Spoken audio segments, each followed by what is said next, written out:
So our second algorithm today is insertion sort. Insertion sort is actually in some ways similar to selection sort. It's very slightly more efficient in the best case scenario, but worst case is actually also n squared. So it's another one that's quite easy to implement. Okay. So as I said, insertion sort is equally simple algorithm, which is used to sort data elements. Again, it's quite easy to implement, but it's inefficient. Okay, so it's very similar to selection sort in that way. So the algorithm is basically described as check the first two elements of your data and swap them into their correct position. Proceed to the third element and insert it into the correct position to the left of the array. Proceed to the fourth element and insert it in the correct position to the left of the array, and then continue until all elements are processed. This one, I think actually selection sort you can understand without an example. This one you really need an example to see how it works. So the first thing we do, as I said, is we swap the first two elements in the array. So we swap 34 and 15, okay?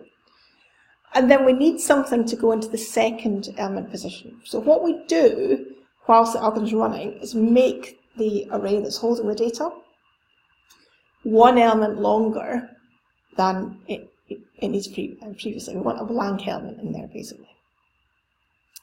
So at index 2, we look at element 17 and we say, where does it fit between 15 and 34? And actually, it fits right in the middle between 15 and 34, so that's what we do. Then we look at the element in its third position, and we say, okay, we've got 15, 17, 34, and this new element's 91. Does that fit within 15, 17, 34, or is it larger than those numbers? It's larger than those numbers, so we put it into the fourth index. Okay.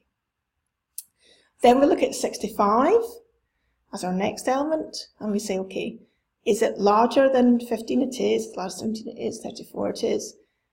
It fits before 91, so we put it in there. And we continue until all the elements are processed, and you get sorted data out. So to implement insertion sort, you need at least two loops. The first loop checks each element in the array beginning at index 1. The second loop handles the rightward shift of the elements on the left. So they currently process elements until a proper position is found for the insertion. So that means, for example, in this case where I've got the 65, I've got to move the 91 one over. So that's the second loop that's doing that. So that means that the algorithm runs in big O n squared time. Whenever we've got two loops from 1 to n, we're getting n squared time in the worst case scenario. So it's the same worst case scenario selection sort, tends to be slightly better in reality. So it'll be interesting for you to try it and see what results you get in actual timings, which we'll do later on today. So now I want you to take your playing cards and try the insertion sort algorithm and see if you can get it to work. And you can work out exactly what it's doing. And I'll be back in a minute with merge sort.